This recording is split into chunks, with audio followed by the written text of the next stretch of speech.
We're going to get started now, everyone. So I want to thank you all for attending this webinar on the Center for Practice Innovations. I just want to give you a real quick orientation to webinars. Due to the number of participants that we have, we do need to keep the lines muted, but please feel free to ask any questions via the chat function on the webinar control panel.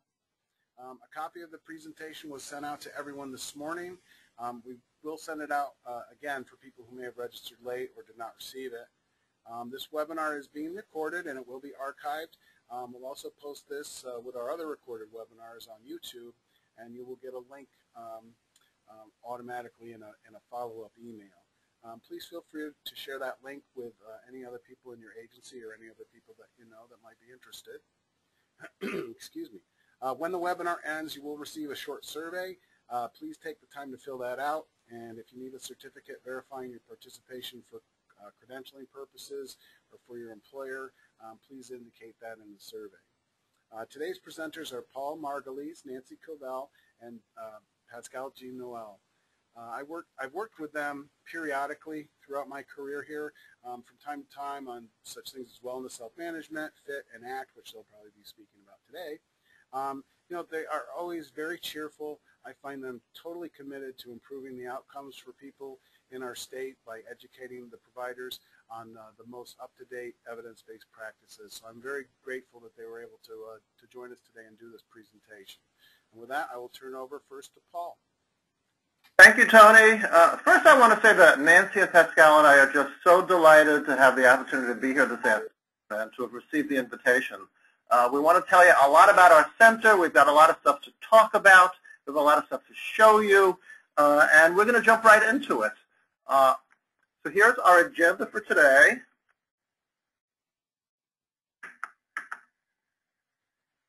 Tony, I'm finding the slides are not advancing.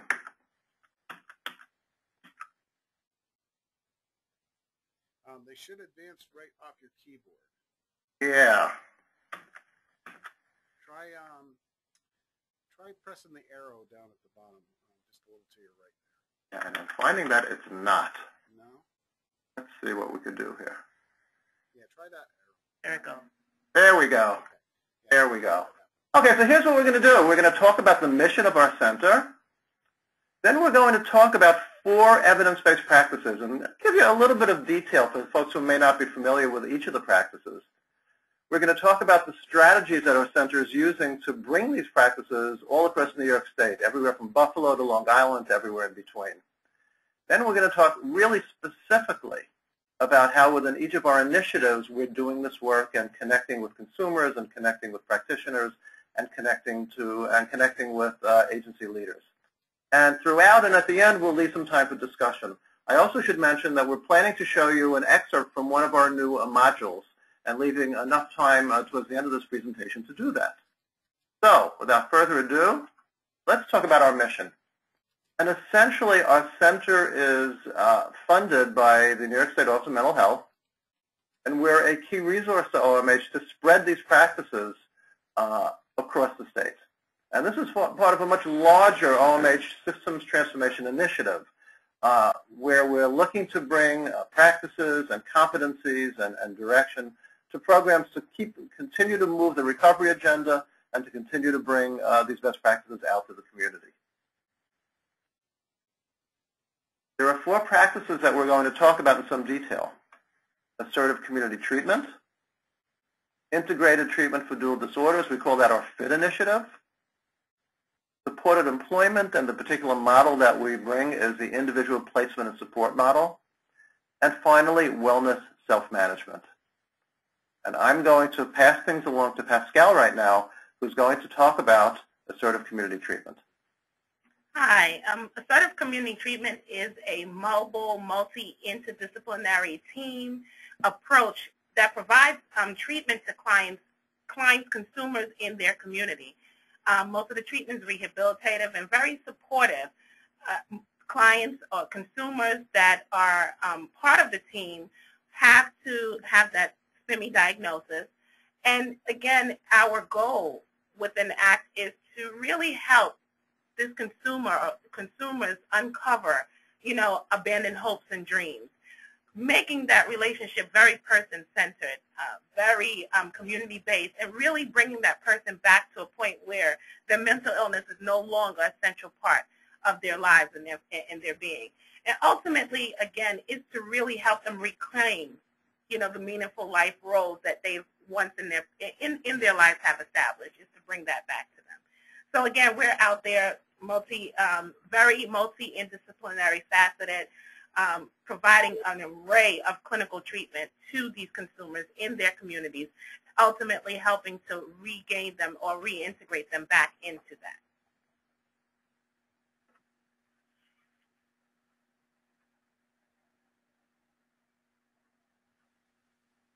And now we're going to move along to Nancy, who will talk about integrated treatment for dual disorders. Thanks, Paul.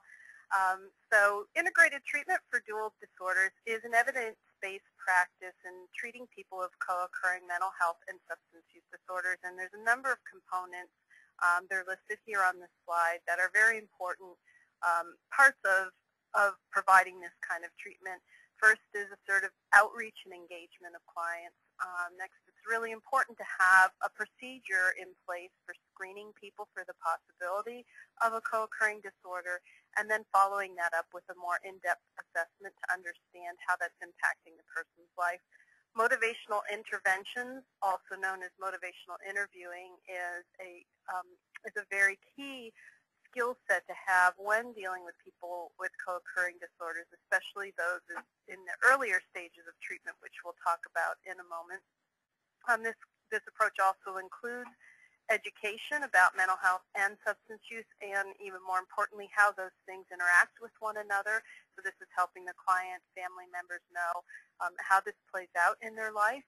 And the counseling takes place, with families, with individuals, and in integrated treatment, there's a lot of evidence that group and peer support is extremely important to promote a person's recovery. So there are stage-wise treatment groups that basically meet people where they're at in their interest in quitting using substances, and also linkage to the 12-step programs.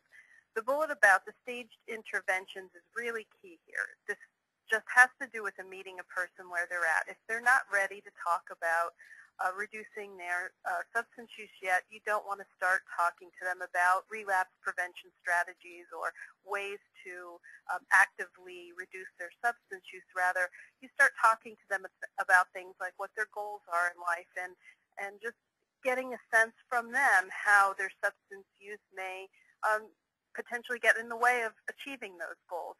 And that's where the motivational interviewing comes in very handy. This is a long-term and comprehensive perspective. Those of you who've been on webinars with Rusty have heard him talk about the client who said over time, not overnight, and that's a very good way to think about this. And as with all of the practices, this should be culturally sensitive. Let's talk about employment. And as many folks on the webinar are probably aware, there was a time when our field didn't think that employment was such an important outcome. And the reality is times have changed dramatically. At this point in time, it is very clear that many recipients of services are very interested in working, and beyond that are capable of working at all sorts of positions. And so there's been a real turnaround in the course of the past decade or so, largely due to this approach that was developed up at Dartmouth known as the individual placement and support model. And to make a very long story short, the way it answers the question of how do you help somebody find a job is you help them find a job and you provide the person with supports if he or she would want them or need them. And there are several different aspects to this approach that we have on this slide here.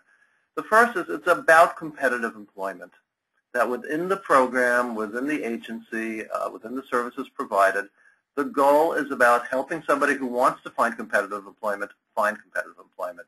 It's not about traditional vocational rehab. It's not about all sorts of things that we've done in our field for decades that just didn't seem to lead people to real jobs who wanted real jobs. So it's about competitive employment. It's also about this concept called zero exclusion. And what that means is there shouldn't be hoops that a person has to jump through in order to be ready to work. That research has been very clear that symptoms, that history, that even substance use do not necessarily predict whether somebody is going to find and keep work.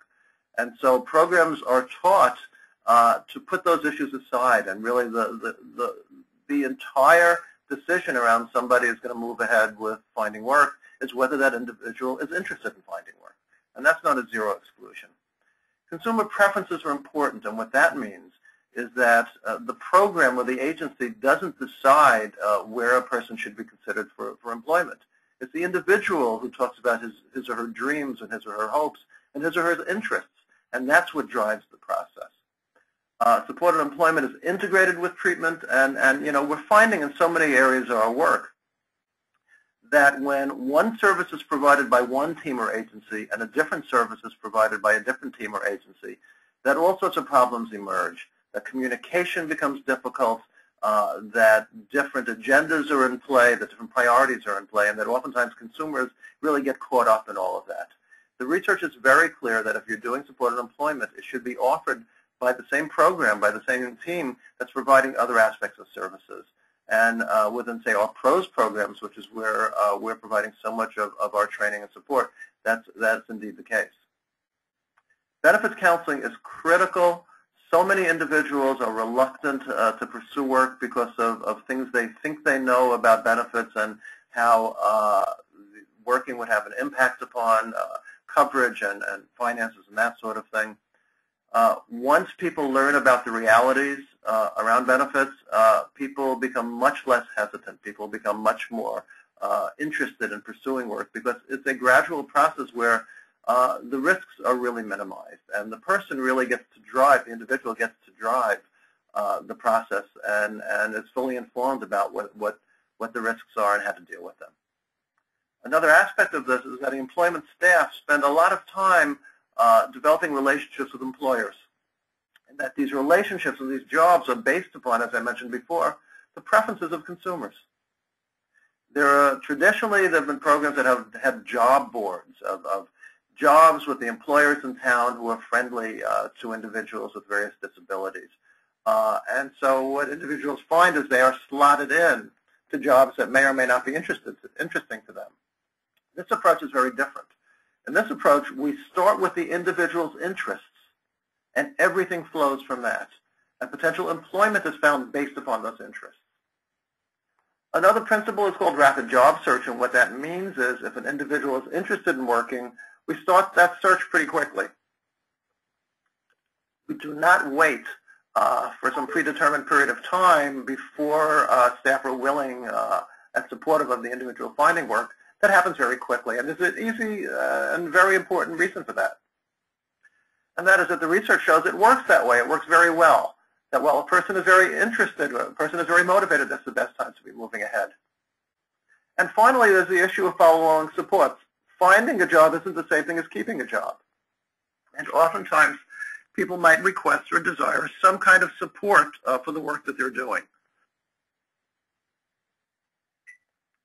So the support might have to do with some meetings that happen behind the scenes. It might have to do with some meetings with employers. There could be all different ways in which this occurs. But a very important principle of all of this is that support is made available for the individual as long as the person wants the support and as long as it's helpful. So that, in a nutshell, is individual placement and support approach to supported employment. I'm also going to spend a few minutes talking about wellness self-management, which was actually one of our center's first initiatives. And wellness self-management was based upon a national practice known as illness management and recovery. And what we did in New York State, and Tony Trahan was actually one of the folks who worked with us around this, is we adapted this practice called illness management and recovery to New York State based upon lots of input and feedback that we received from consumers, from practitioners, from all sorts of stakeholders. And what we came up with is a practice that we call wellness self-management, and it consists of a workbook with 57 lessons. And the workbook has a number of different areas of focus, including recovery, mental health wellness and relapse prevention, and integrated care around physical health. And we have now had wellness self-management available now, it's about 5 or 6 years.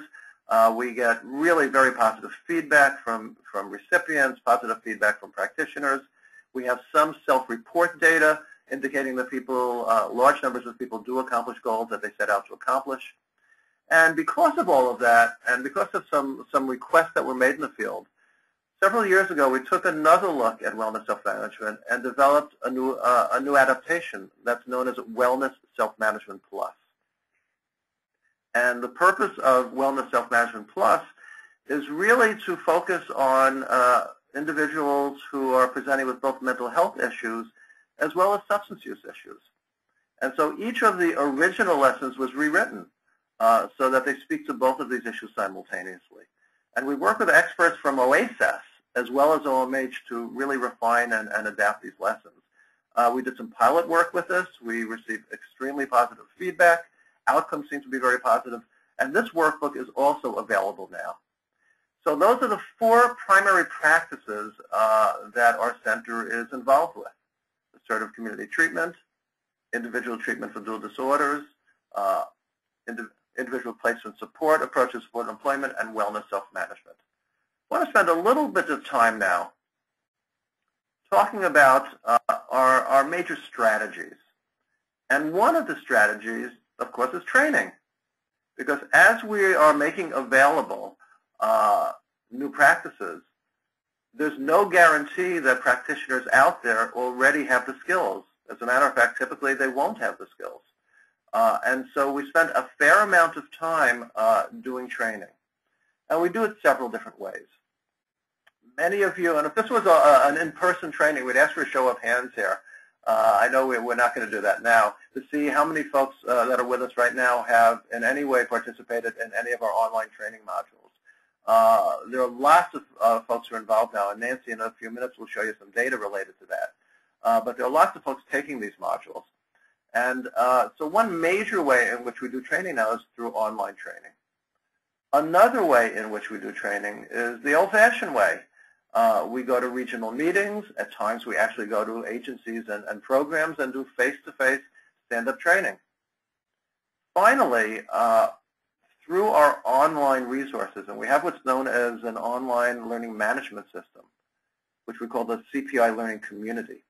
And folks with passwords can get into the learning management system and have a large array of supports and training materials available to them. Within each of our practices, we have a resource library, which consists of various materials and articles and PowerPoints from presentations. Increasingly, we're putting archived webinars in there that also help with the training process. Finally, talk a little bit more detail about these online training modules. They're developed with a professional course developer, and these folks bring to the table expertise in the principles of adult learning theory.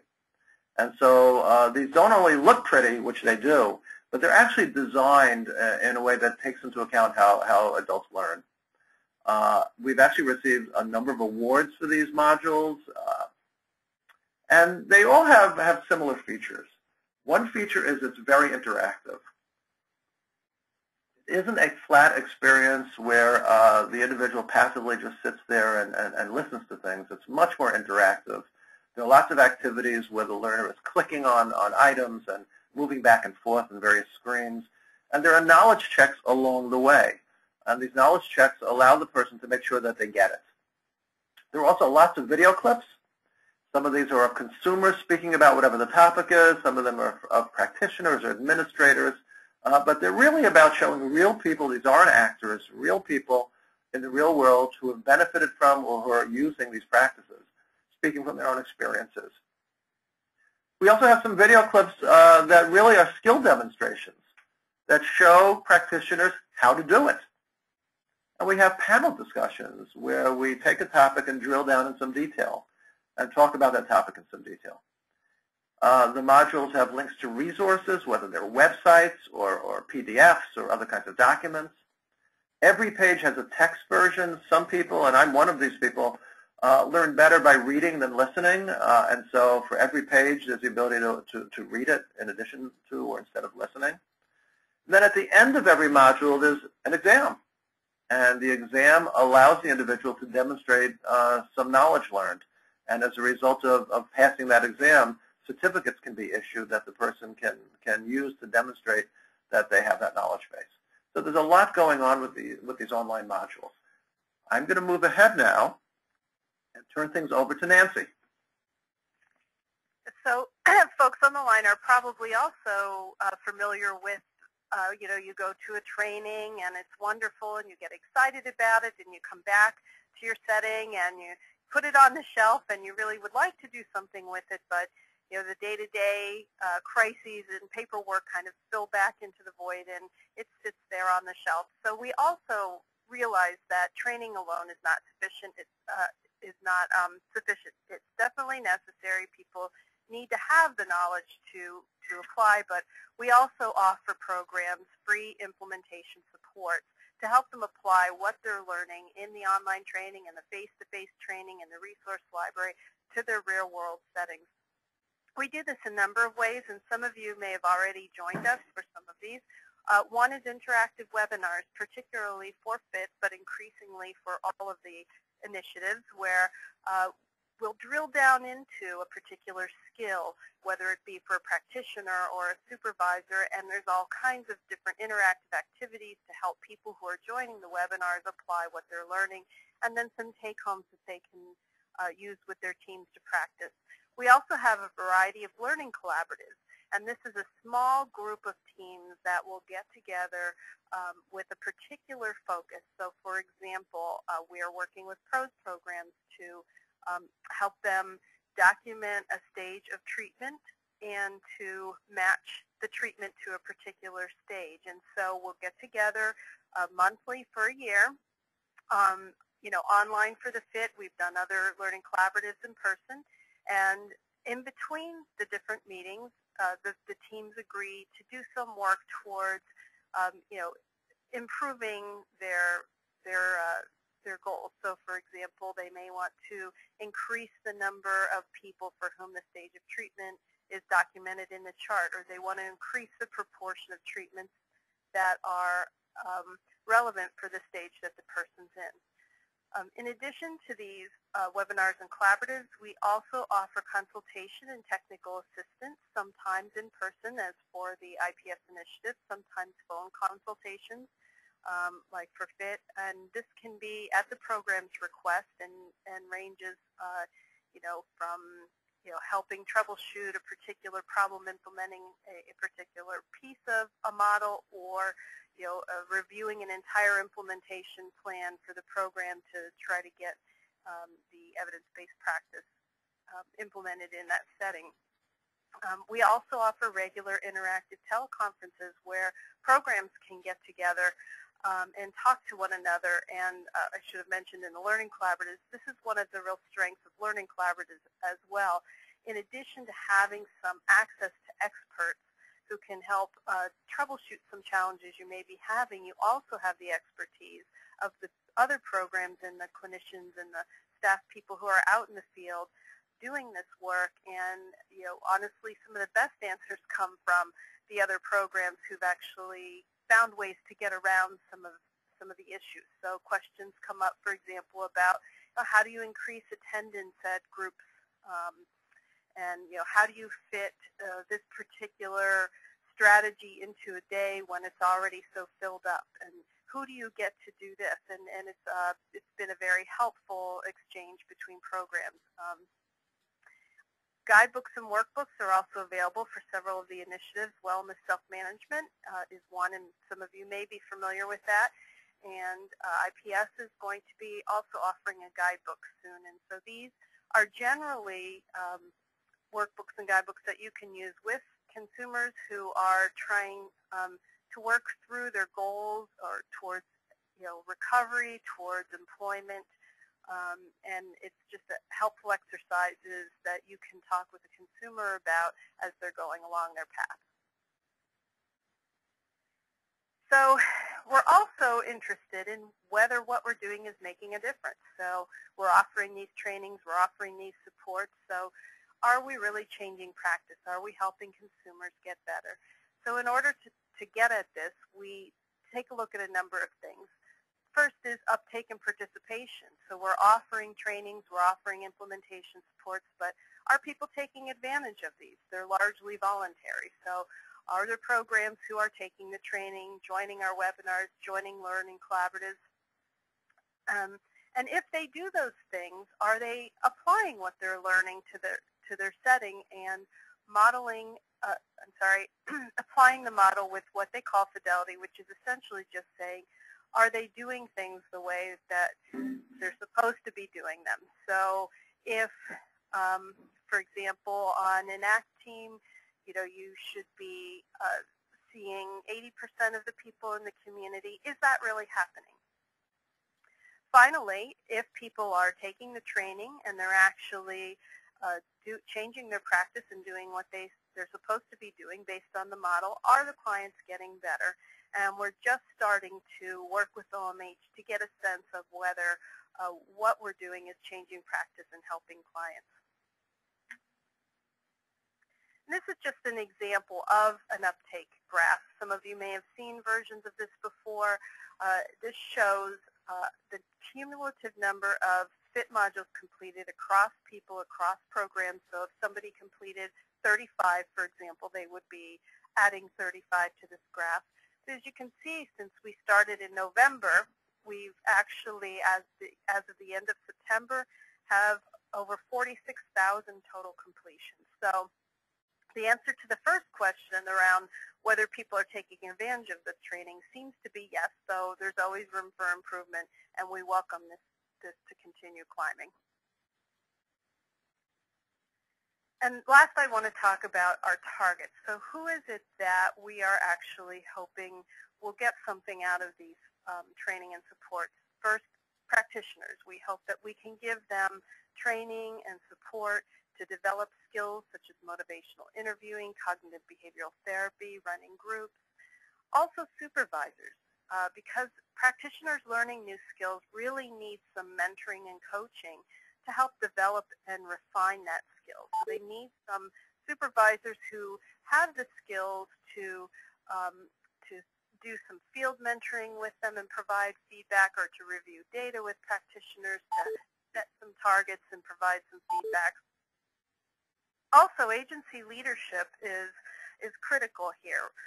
You're probably all aware that if the agency leadership is not on board with the change is not going to happen. So we target some of our outreach and supports to agency leadership, both in terms of helping them become comfortable with the practice, but also things that they can do within the agency to support the changes.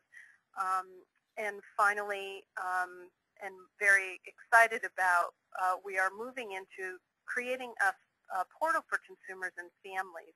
The tobacco treatment module that I'm going to show you at the end of this presentation actually is one that the first one we're planning to modify so that consumers and families can get a sense of what treatments they should be asking for. So when they go to a mental health center for treatment, for co-occurring disorders, for example, they should be asking questions such as, do you offer stage-wise groups?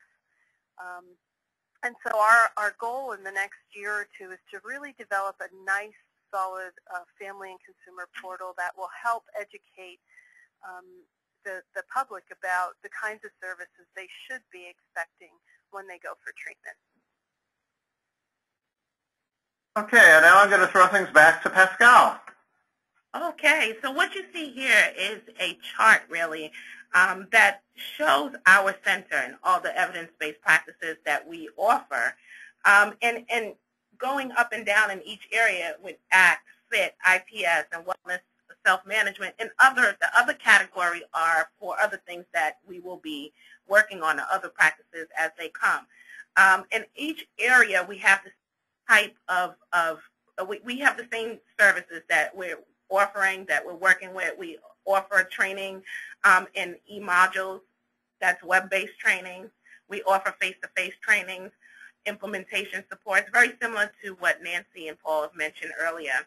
And also some evaluation of outcomes, seeing are the staff meeting fidelity to the model, and really how is it affecting the service delivery? Are clients and consumers getting the services that they need through all of the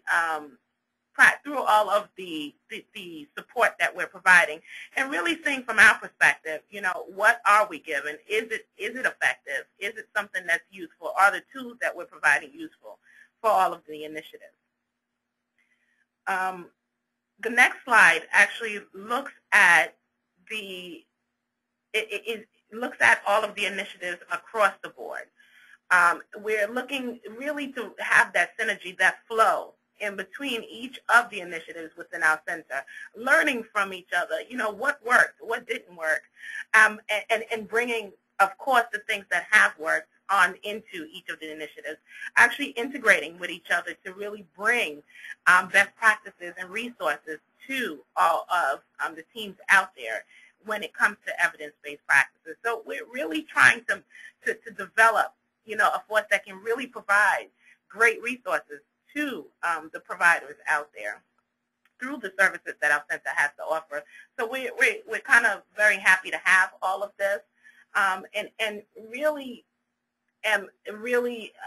what's the word that I'm looking for? Really motivated to actually, you know, support or provide the support to teams out there. And now what we're going to do is going to spend a little bit of time looking at each of these initiatives in some detail and telling you specifically and exactly what are we offering as part of the package.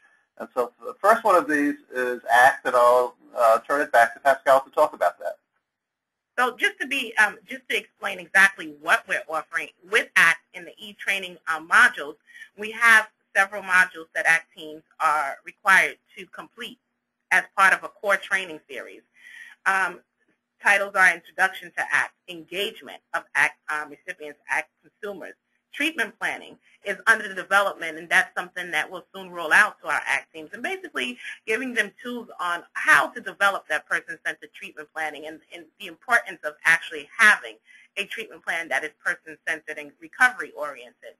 Staff are also required to take on or complete some MI, motivational interviewing modules from our FIT collection. So that's that synergy, that flow where we're working and having all of the initiatives transcend into one.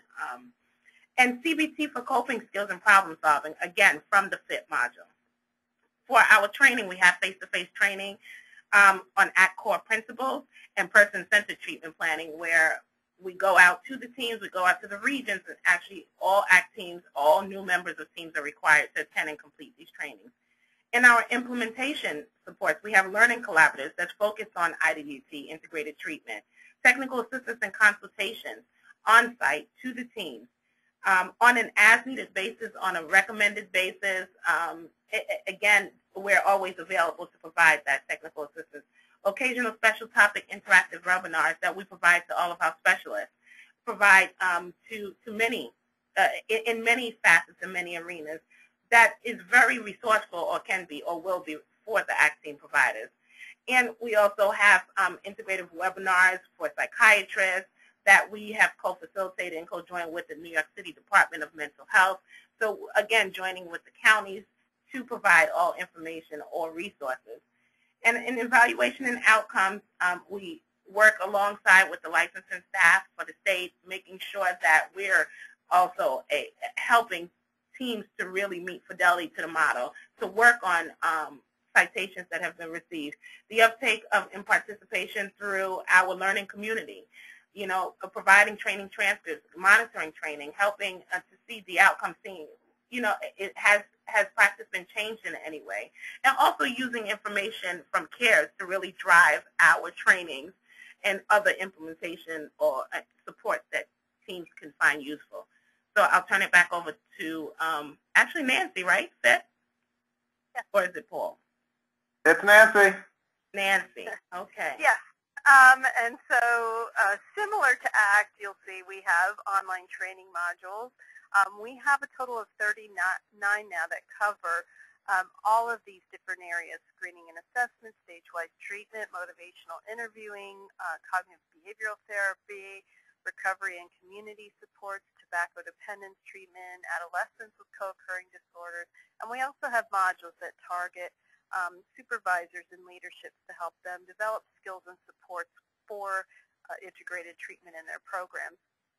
Unlike ACT, because FIT is available to any program, OMH or OASIS throughout New York State, we are not able really to do face-to-face trainings. Right now we have over 1,000 programs that have signed on, and we're getting, between probably 50 and 100 additional programs signing on every week, which is wonderful. It just means that we really have to focus on doing training and implementation support at a distance. Some of you may have joined our interactive webinars for practitioners and supervisors. I have described earlier how we're doing a learning collaborative with PROS programs. We're about to start one with the state-operated clinics as well, and the regular interactive teleconferences twice a month that I described earlier, where programs can talk to and learn from one another, and also we do provide phone consultations as requested. In terms of evaluation, we do, as you saw from the earlier graph, we take a look at uptake and participation from our learning community. We have asked some people to self-report changes in their practice through our learning community. We're also working with licensing to see what we can kind of get our hands around fidelity a little bit, and are also working with OMH to hopefully use the CARES data to look at some client outcomes for PROS programs. Okay, I'm going to move on and talk about a couple of other initiatives. Before I even do that, I just want to make the point. I think it's obvious, but I want to make it anyway, and that is that you can see that for each of these initiatives, it's a very comprehensive package that we've put together. It isn't simply about training. It isn't simply about supports to leadership. It's a lot of things that come together, including training, including support to program leadership, including increasingly looking at outcomes and having that inform and refine the work that we do. So it's really, we hope, a thoughtful package that we put together that really can help to move programs along. I'm going to talk a little bit about the individual placement and support initiative. And the first thing I'd want to say is that we are working largely with PROS programs, and that's OMH's desire is that we begin with PROS programs. PROS programs, people may or may not be aware, began to become licensed going back now about 5 or 6 or 7 years ago. And one of the nice things about PROS programs is they were designed to really feature a recovery orientation and use of these evidence-based practices really by design. And so they're the perfect place to really put the emphasis on employment outcomes. Not the only place, because God knows that it's critical across every program model. But PROS is one place to really begin. And there are a number of different things in the package. This spring, we made available an online training module. By now, that shouldn't surprise you, because we're doing these modules really across the board for all our initiatives. And what this module does, it lasts for about 45 minutes to an hour, depending upon how quickly somebody goes through it. And it's a summary of what had been a 2-day training workshop in person. And it really hits upon the highlights of that 2-day training in a way that we think is very unique and we're hearing is very helpful. We're getting really fine reviews. When people finish these modules, they give us feedback online, and the reviews for the IPS module are extremely positive. People are finding them useful, they're finding them helpful, and finding them interesting. So that's all very good stuff. Now, the nice thing about this online module is it's available to really any program. It's not limited to PROS programs. So any program that wants to learn more about this practice and wants to have people begin to develop some competency, or at least some knowledge base, it's available to them. In addition to that, for the PROS programs, we do some old-fashioned face-to-face training. And as Nancy's already mentioned, and as Pascal has already mentioned, here again we use learning collaboratives. And the reason why we use learning collaboratives is really simple. It's because all of the research over the course of the past, probably close to 10 years now, at least much of the research, supports the idea that when agencies and when programs are trying to make changes, there are 2 sources of information that they find very helpful. One is from quote-unquote experts, people who know the content or who know something about organizational change. But the other area, the other source of information that programs and that agencies find very helpful is from other programs and agencies that are going through the process themselves. There seems to be something extremely powerful about sharing and learning from one another as you're going through this kind of change process. And so here with IPS, as well as with our other initiatives, we structure these learning collaboratives so that people can get a lot of information from one another as well as from content experts. And so in the training for IPS, one aspect is regional training that occurs. We also do some online through webinars and other ways. And we also, for a small number of programs in the past several years, actually go to their site and do training there. There are a number of competencies in IPS. Some examples of those are how to do job development in the community, how to provide ongoing support in the community, how to help somebody with an assessment process that really can make a difference. And we train people on how to do that, and then we coach them on using those skills. But that's not enough. We also offer supports to the PROS program leaders around how do you make it happen in your PROS program. And that takes some thinking, because the people who developed IPS never heard of a PROS program, at least not when they began with IPS. They do know about them now. And so we have done a lot of thinking with PROS program directors around how to implement this in their real-world environment. And we do that also through our learning collaboratives. We do it through some on-site technical assistance. We at times have special topic webinars that focus on implementation issues. And as had been mentioned previously, we've been working on a guidebook or resource book. Actually, this came to us through a SAMHSA NASHPD federal government grant. And the purpose of this resource book will be for consumers to have a number of topics that they can consult and work with practitioners around if they choose, related to how to choose, find, and keep jobs. And we developed the first draft of this book. We did some piloting with a number of PROS programs. We've received tremendous feedback from the consumers in these programs and the practitioners, as well as national experts. This is all under redevelopment now, and we are hoping sometime in the year 2013, probably by springtime, to have something that will be ready to make available. And this isn't a required curriculum that people have to go through before they can find work at all. It's a resource. It's a support for people if around one or another aspect of finding work, they would find some value in having that resource. And finally, so how do we evaluate the outcomes? There are a lot of different ways. We can take a look at how strongly a program is participating in what we have to offer, either the online training module or coming to our learning collaborative activities. Programs themselves are doing fidelity assessments. There's a fidelity scale that was developed a number of years ago. In working with the Office of Mental Health, we actually have adapted that fidelity scale for New York State. And programs are now, at least once a year, PROS programs are doing a self-assessment around fidelity and identifying the areas where they feel they're doing well as the areas where there are some challenges where they hope to make some improvement.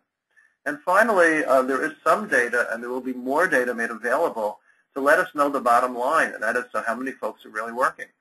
And there are some systems out there. There's the CARE system, and then at some point not too far down the road, there's a new data system called NYS that some of you may be familiar with that will make data available to us as well. So that is the supported employment IPS packet. I'll talk briefly about wellness self-management. And as I mentioned, this is one of our early initiatives that we are still making available. It is available throughout New York State, and we increasingly find interest and get inquiries about wellness self-management, not only in other states, but literally around the world. I recently spoke with some folks in Japan who are translating the wellness workbook into Japanese for use in some projects they're doing there, for example. And so we do have an online training module in wellness self-management. Actually, it was developed with a different course developer, so it has a different look and feel compared to the other modules we're currently using. And in time, we're probably going to revise, actually we're planning to revise this module so it will more closely resemble the other modules that we now make available. What's most important, I think, about this module is it has video clips of a real-life wellness self-management group and shows literally every step, every stage of running a group with some commentary to explain it all. And so for somebody who's never run this kind of a psychoeducational group and who's never run a wellness self-management group, literally, here it is in the module, how to do a manual, if you will, of how to do it. And the feedback we receive is that people find this extremely helpful. I should mention that an important aspect of wellness self-management is that we are very encouraging of having peers, of having consumers lead or co-lead these groups. Matter of fact, when I was doing this at the facility Hudson River Psychiatric Center a number of years ago, I was doing this in the hospital itself, and a number of the consumers in the hospital were helping to co-lead and eventually to lead these groups. And we think that's an important aspect of the program. We're no longer doing face-to-face training in wellness self-management because the module itself seems to be sufficient. The supports that we're offering are this workbook, as well as the Wellness Plus workbook that I referred to previously. In the past, we had done some learning collaboratives, and at this point, programs are telling us that they're able to take the workbook, able to take the module, and really basically hit the ground running with all of this. And the kinds of outcomes, we're able to monitor how many people are buying or downloading workbooks, how many people are taking the online training course. In the past, we've looked at fidelity, especially around practitioners' competencies. And the client outcomes from our pilot programs have been extremely positive, as Ed mentioned. So there are ways of really getting some sense of the outcomes as well. Okay. I'm wondering, Tony, whether before we go on and show the module, would this be a good time to take some questions and answers, or should we hold that till the very end after people see the module?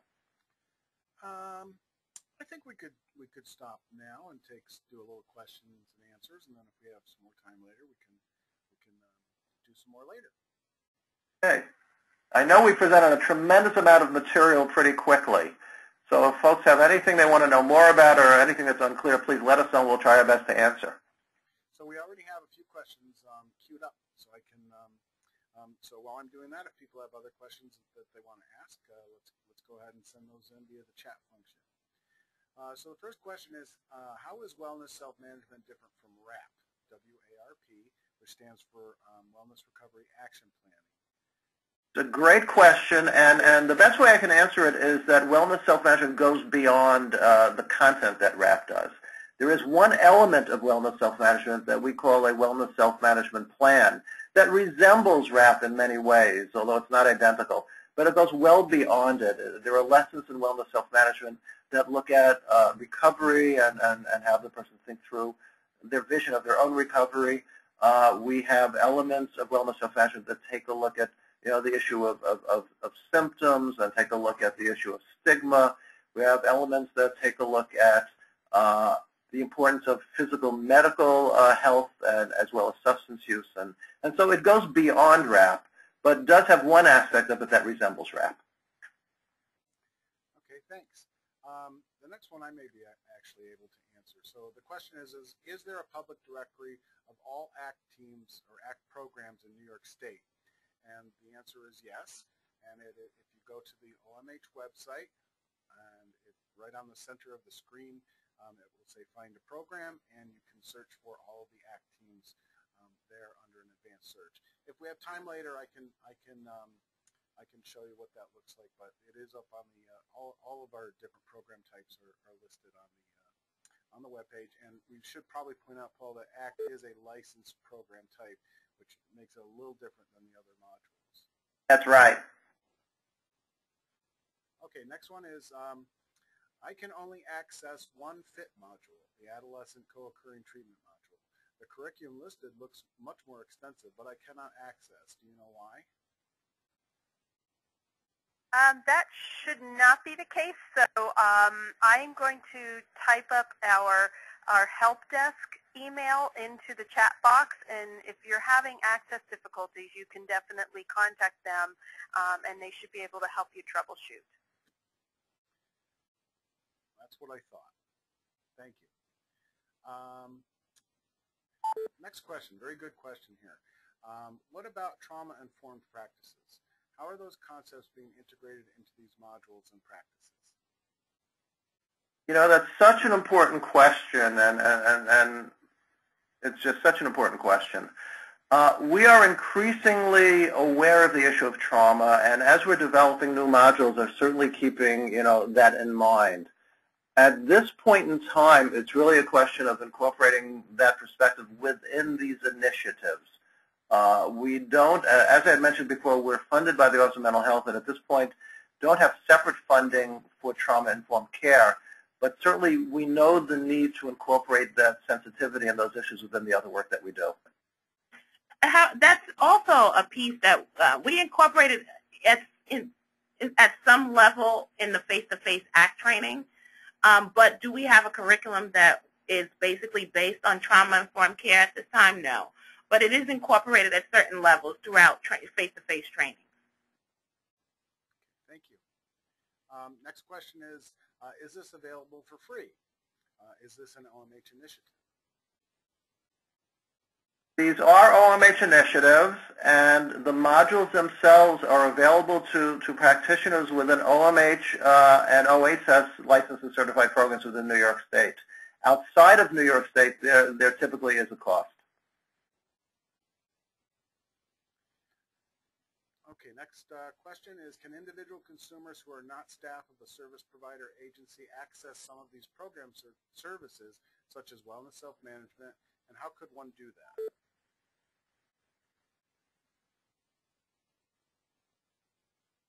At this point in time, as Nancy had mentioned, we're working on developing a portal for folks who could come in, be they consumers, family members, and others, and be able to participate in what we have to offer. It's not quite there yet. Nancy, I don't know if there's anything more you'd want to add to that. Well, if I heard, Tony, you said services, and so that would suggest to me that the question is about participating in a wellness self-management group at a particular agency. And if that's the case, I think, just hopefully once the consumer and family portal's up, maybe we can include there, lists of programs that, have participated in some of this training and offer those particular groups, for example. Yeah, I think that what you're saying is good to share. But the way I'm reading it, I think it might just be a matter of semantics, because the way I'm reading it, it looks to me is that are they able to access the online trainings for individual consumers? But I think you answered that as well. So yes. Now, but this is my question. So could any staff who was a service provider that was participating in the with CPI, could any staff access that? Would that be, like consumer staff or families who are on staff? Yes, we actually encourage programs to enroll all their staff, and think it's wonderful when everybody is on the same page about the intervention that's happening in the agency. So I have another question in regards to the trauma. So it says, as you develop these curriculums, why hasn't it been developed? I'm not sure if you had answered that already. Maybe this came in after you had answered it. I mean, basically, the Office of Mental Health identifies the priorities around which we should be developing these various trainings and supports. And so as they identify an area, we work with them to develop it. Okay, so it would be the Office of Mental Health that really needs to make this a priority. Okay. All right. Well, that's the end of the questions for right now. I would encourage people, if they have any other questions that they would like answered, to send them in at any time. And we're going to move on to the next piece here, which is something new that we're going to try, and it worked very well in practice. So hopefully it will work as well as we do it live. So I'm going to send this over and make Nancy the presenter. And Nancy, you should have a pop-up on your screen that says show my screen. And when you do that. Okay. So we can see your screen now, Nancy. Okay, great. So hopefully you're seeing, I'm going to be showing you part of the module, Implementing Tobacco Dependence Treatment. And what you should be seeing on your screen is Vivian's story. I'm going to play. This is an example of one of the consumer clips that Paul described when he was talking about the different components of the e-learning modules. And just to underscore that all of the consumers and practitioners and in the modules across all of the initiatives are real consumers and practitioners telling their stories. These are not scripted. And these are all folks from New York. So I'm going to go ahead and play Vivian's story for you. Hi, my name is Vivian, and I've been a non-smoker for 7 years. After smoking for 40 years. Excuse me one second. Nancy, could you just pause it for a second? Pressure around the same time that I started smoking, I started seeing a psychiatrist. And 1968, after college, I went into a hospital for 6 months. And we were allowed to smoke on the floor. In fact, if you couldn't afford cigarettes, veterans of foreign wars donated cigarettes, which the hospital staff would give out. Throughout the 60s and 70s, I had a number of hospitalizations, and smoking was always permitted. One hospitalization, I heard I wanted to stop smoking at that particular time. The smoking benefited me or was like first thing I did in the morning was smoke, and the last thing I did at night was smoke. Right, lightest stress I smoke, and when I was other people who are thinking about smoking, it's like an inheritance when you stop. Okay, so I just want to double check, Tony, with you. Did that come through okay? Well, the video generally came through okay. There were a couple times when it broke up, but if you do have another video to show, can you turn up the volume? It was a little bit hard to hear it. Was a little hard to hear. Okay. Well, a lot of what I actually have to show, you don't necessarily are the interactive pieces of the module. So I'll keep the audio off for this, and I'm going to skip to page 6, which is we'll go through some of the health benefits of smoking. This is an example of one of the interactive exercises that are in the modules.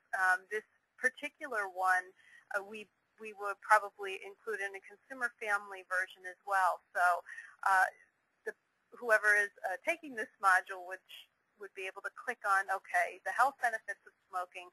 If I click on 20 minutes, I can see within 20 minutes, blood pressure returns to normal and heartbeat stabilizes. And then you can see, what happens at 8 hours and within 48 hours and 3 months and so on. And it's just a way to show you that the learner's actively clicking on these different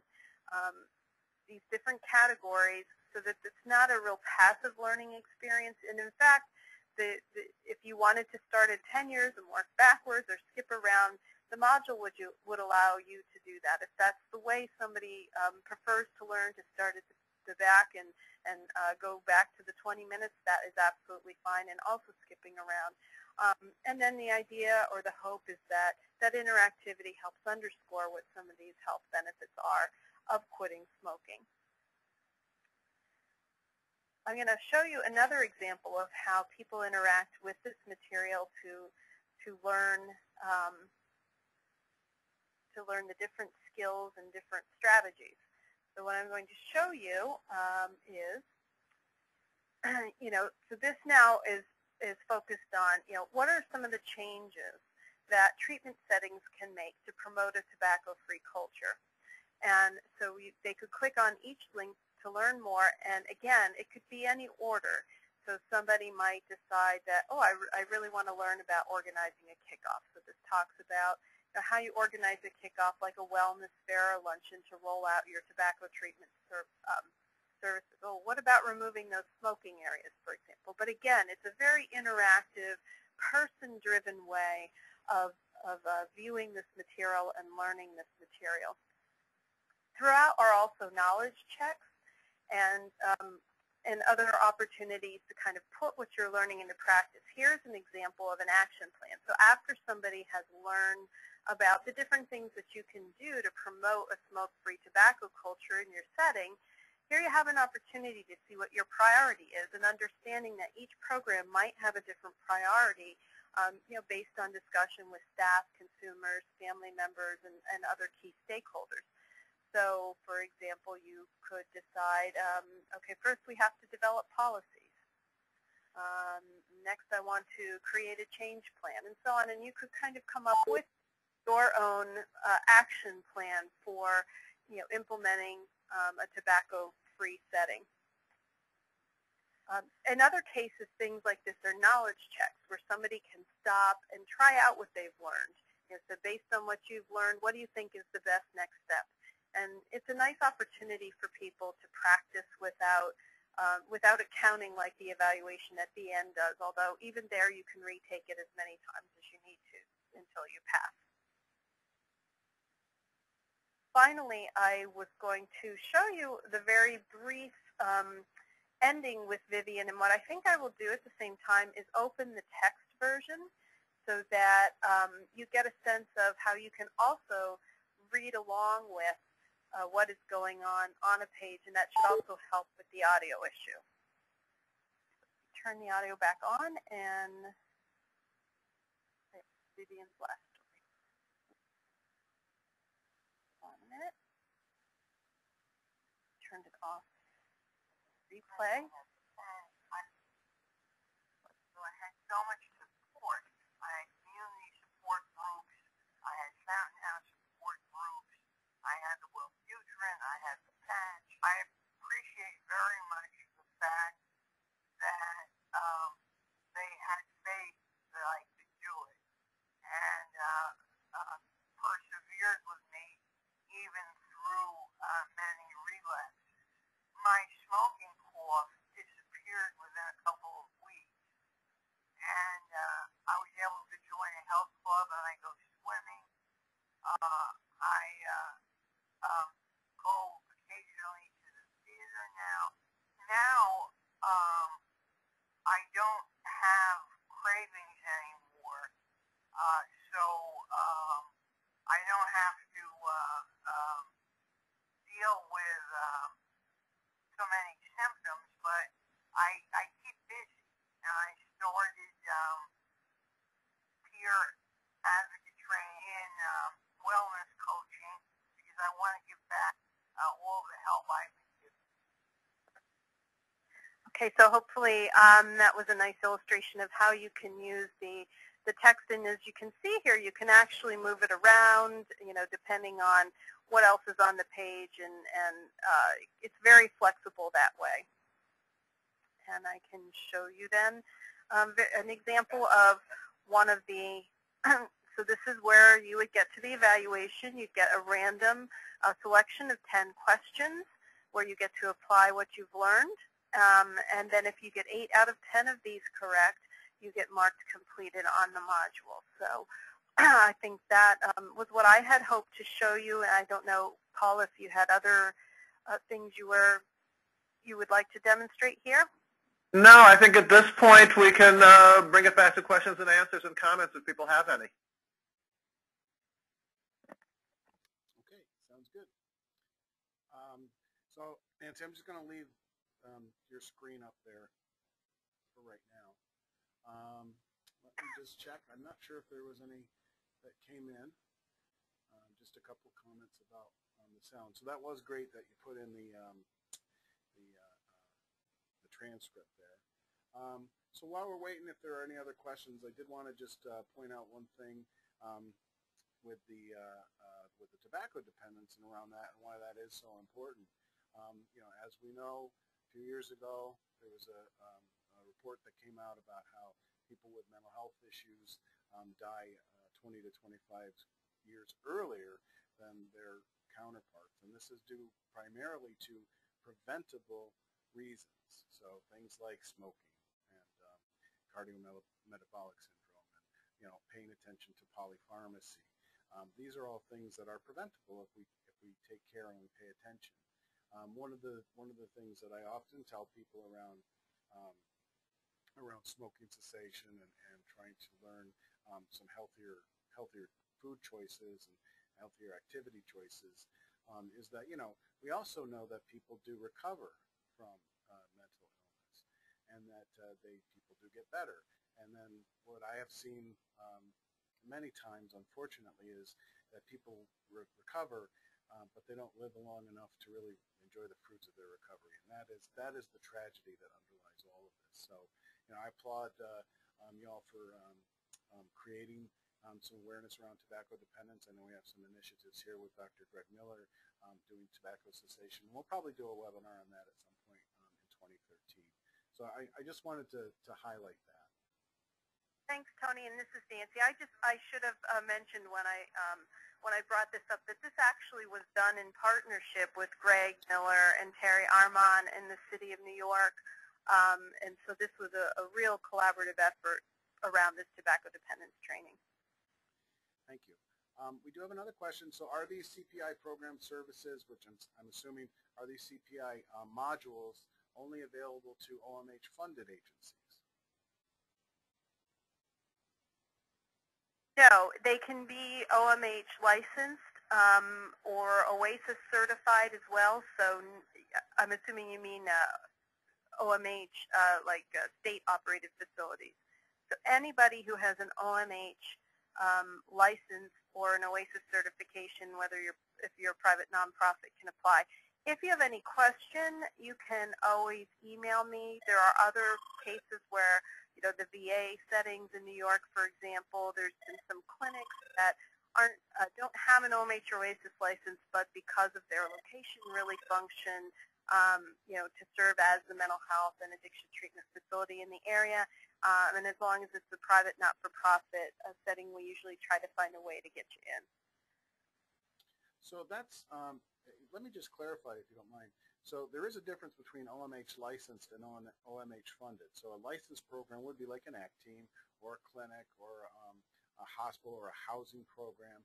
But we also have funded programs that are not licensed. They're non-licensed programs. So, just what immediately comes to mind are things like drop-in centers, self-help, advocacy programs. Those are some of the ones that we work with, and they would not, or family support services and things like that. Those are not licensed, but they are funded by OMH. Would they qualify? And they're eligible? They're certainly welcome, and many are already participating. So while I'm waiting for a couple more questions, so as long as we're on that subject, let me go back to what we had talked about earlier. And let me show you, where is it now? Okay.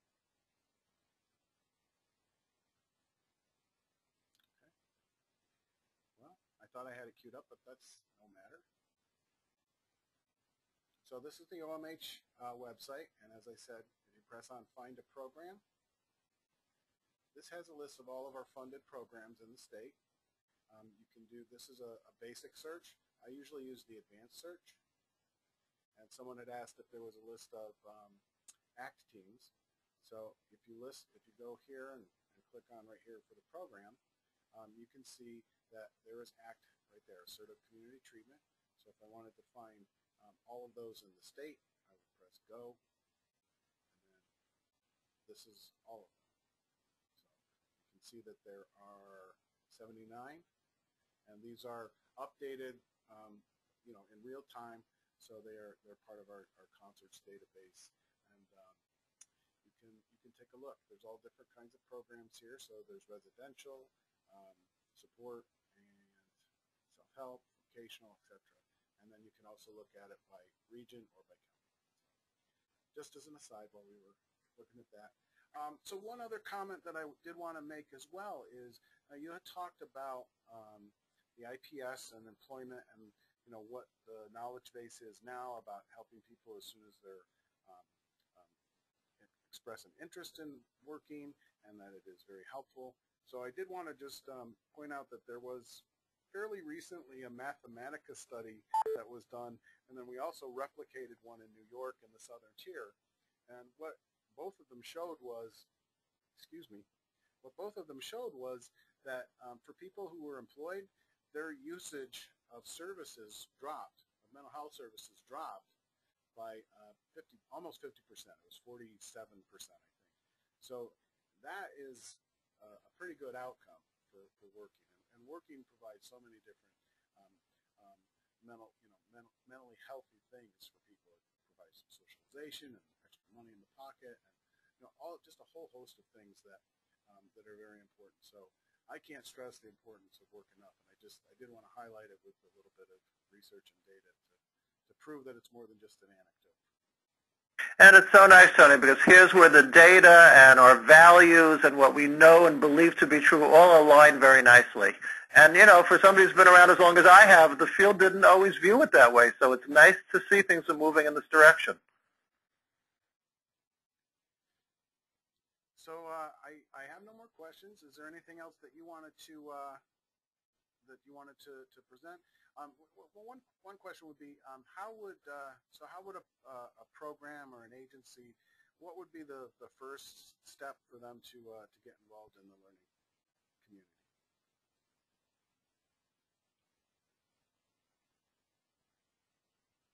I mean, I think if they're interested, if you go to our CPI website, if they're interested in FIT, there's actually a quick link, and actually it would be, if you go to Google and go to this is our learning community, you probably want to go to our website.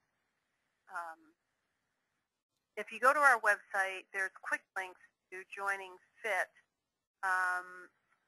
You see at the top bar there where it says quick links, you can scroll down. If you're a PROS program, and Paul and Pascal, please jump in. PROS program or an ACT team, we've already been in touch with you about the IPS and the Assertive Community Treatment. Mm-hmm. And if you're interested in wellness self-management, you would use you see the CPI help desk is actually on top of our web page as well. You could email them and let them know you're interested in accessing wellness self-management. But for FIT, as you see under quick links, there's how to join the FIT initiative, and there's a brief online application that you would complete. And if there's any doubt, if in doubt, please contact any of us or our CPI help desk, and we'll help walk you through the process. Our contact information, is the contact information for the three of us available in any of the slides that we showed today? I believe it was the last slide. Okay.